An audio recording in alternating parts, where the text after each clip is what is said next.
Осы Абдулла ибн Амру айтады.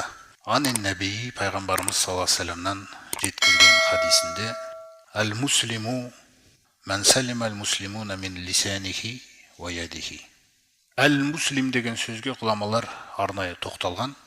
Қазақша мағынасын беруден бұрын айтып кеткеніміз жөн болады. Мысалы, мұсылман деген сөз бар, кәміл мұсылман деген сөз бар. Әрбір мұсылман кәміл емес. Сол мұсылман деген сөз бар, кәміл мұсылман деген сөз бар. Мысалы, кешегі өзімізге айтылған ислам 5 негізге тұрғызылған деген кездегі Алладан басқа құдай жоқтығына куәлік бердім, Мұхаммед оның елшісі екендігіне куәлік бердім, 5 уақыт намазымызды оқуымыз, Рамазан айында ертең құдай қаласа ораза ұстауымыз, кімге Алла мол дәулет берді, зекет беріп жүрсе, кімге тағы мүмкіндік берді, қаржылыққа барып жатса дегендей, осы нәрселер бізді мұсылман қылады.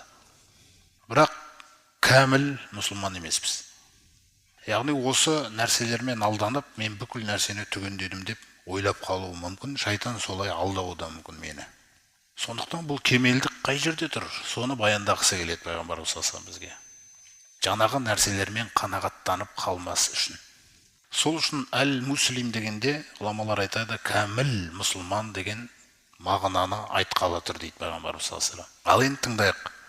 Яғни намаз бізде 5 уақыт Алланың қалауымен бар, ертеңгі құдай қаласа Алла жеткізсе ораза ұстайды екенбіз, куәлік сөздері де бар бізде, зекет те беріп жатқандарымыз бар ішімізде, қажылыққа да барып келіп жатқандар бар.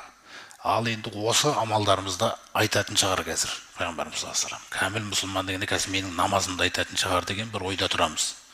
Сол кезде пайғамбарымыз саллаллаху алейхи вассалам былай деп айтады. Кәміл мұсылман ол басқа күллі мұсылмандар, күллі деген нәрседен не түсінеміз?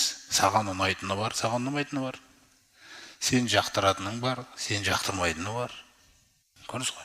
Сондықтан мұсылман атаулылардың күллісі әл-муслимун. Кәміл мұсылман дегеніміз күллі мұсылмандар оның тілінен және де қолынан аман жүргендер. Ал енді көрейік, біздің тілімізден, біздің қолымыздан аман жүргендер бар ма екен? Осы екі нәрсені қозғады. Тіл. Сонда жаңағы 5 уақыт намазым ше менің. Түнгі тұрған тахаджудың мені кемел қылмай ма? Ол Аллаға дегені қыласың. Сен исламның Алламен екі арадағы нәрсесін түгендедің. Бірақ адамдармен екі арадағы ислам жасалып отқан жоқ. Адамдармен екі арадағы исламның негізгі екі нәрсесі бар екен өзі. Ол сіздің тіліңізбен және қолыңызбен байланысты.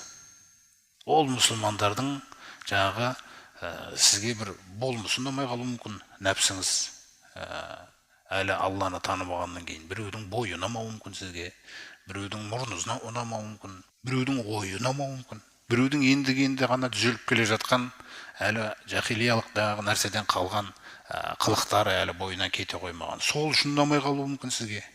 Бұл нәрселерде сізде таңдау жоқ, сіз соны біліңіз. Сіз таңдамайсыз. Сіз таңдамайсыз бұл нәрселерде. Алла таңдайды.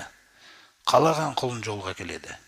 Міне сол кезде сол қалаған құлын жолға келгенде сол мұсылман сіздің тіліңізден және қолыңыздан аман болу керек. Бұл оның хақысы. Егер де ол аман болмаса, ол желкеңізден алады ол мұсылман қиямет күні. Ол алған кезде ол біраз амалыңды алады.